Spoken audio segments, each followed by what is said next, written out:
மத்திய பட்ஜெட்டில் தமிழகத்திற்கு நிதி ஒதுக்கீடு செய்யாத மத்திய அரசை கண்டித்து ஆகஸ்ட் 1ஆம் தேதி தமிழ்நாடு முழுவதும் ரயில் மறியல் போராட்டம் நடத்தப்படும் என மதுரையில் மார்க்சிஸ்ட் கம்யூனிஸ்ட் கட்சியைச் சேர்ந்த எம்பி சு வெங்கடேசன் அறிவித்துள்ளார். மதுரையில் செய்தியாளர்களிடம் பேசிய சு வெங்கடேசன், இந்திய கூட்டாட்சி தத்துவத்திற்கு எதிராக மத்திய பட்ஜெட் தாக்கல் செய்யப்பட்டுள்ளதாகவும், இது நாட்டுக்கான பட்ஜெட்டாக இல்லாமல் நாற்காலிக்கான பட்ஜெட்டாக தாக்கல் செய்யப்பட்டுள்ளதாகவும் அவர் குற்றம் சாட்டினார். ஆந்திரா, பீகாருக்கு மட்டுமே பல்லாயிரம் கோடி ரூபாய் பட்ஜெட்டில் ஒதுக்கீடு செய்யப்பட்டுள்ளதாகவும், தமிழகம் வஞ்சிக்கப்பட்டுள்ளதாகவும் அவர் சாடினார். பட்ஜெட்டில் நிதி ஒதுக்கீடு செய்யாத மத்திய அரசை கண்டித்து தமிழகம் முழுவதும் ஆகஸ்ட் 1ஆம் தேதி இடதுசாரி கட்சிகளின் சார்பில் ரயில் மறியல் போராட்டம் நடத்தப்படும் என அவர் தெரிவித்துள்ளார். இந்திய கூட்டாட்சி தத்துவத்துக்கு எதிராக ஒரு மக்கள் விரோத பட்ஜெட் என்பது தாக்கல் செய்யப்பட்டிருக்கிறது.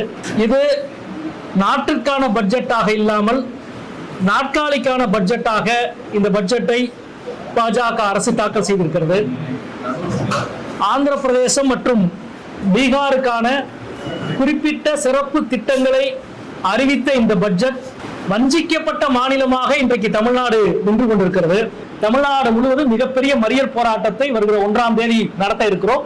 மதுரை ரயில் நிலையத்தில் மிகப்பெரிய மறியல் போராட்டமும் சுமார் 10,000 to 15,000 பேர் பங்கேற்கிற மாபெரும் ரயில் மறியல் போராட்டத்தை இடதுசாரி கட்சிகள் நடத்த இருக்கிறோம் என்பதையும் உங்கள் வாயிலாக நாங்கள் தெரிவித்துக் கொள்கிறோம்.